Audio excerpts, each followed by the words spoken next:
Turpentine, or pine products, or turpentine-containing products because the turpentine cannot be removed easily from it without ruining it.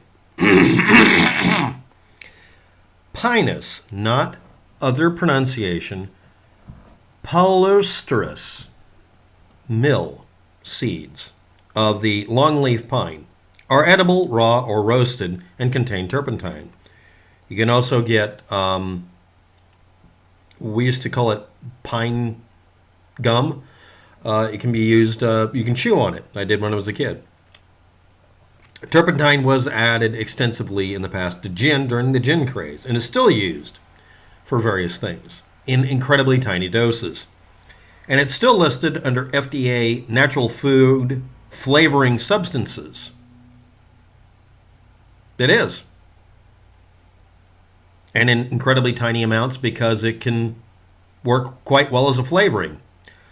But then again, one of the flavorings that a lot of you like, and I used to really like, is used for pepper mace.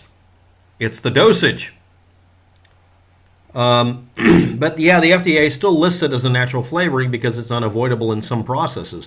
You also know that if you distill, alcohols, that they're going to produce blinding alcohol as well. They produce a different kind of chemical.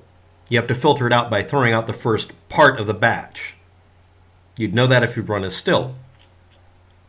But yes, the FDA does list turpentine as being acceptable.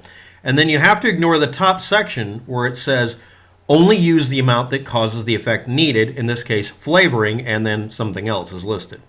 They also list compounds you would never want to consume because it's antimicrobial.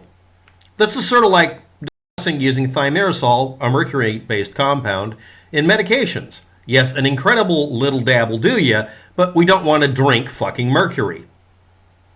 And unless it's absolutely necessary, we don't use it.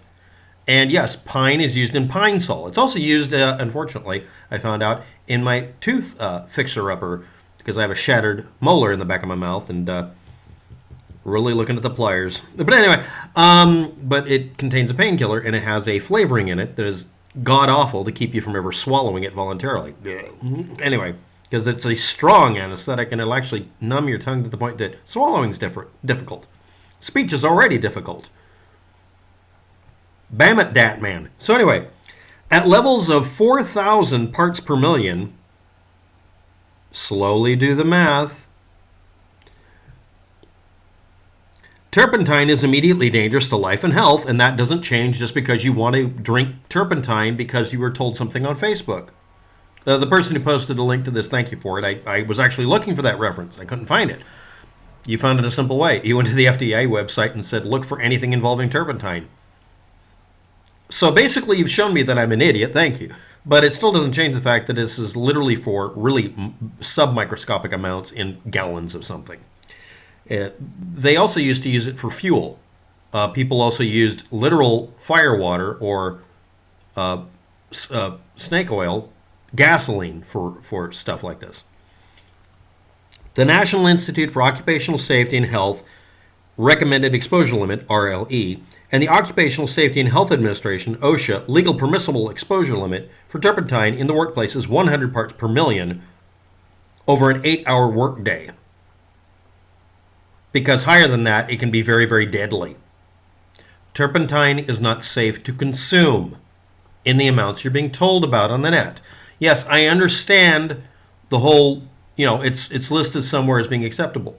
But then again, you have the World Health Organization saying it's a possible carcinogen to be exposed to any radio signal, and then refusing to explain why they did that, and then you find out it's because they had an activist one day voting.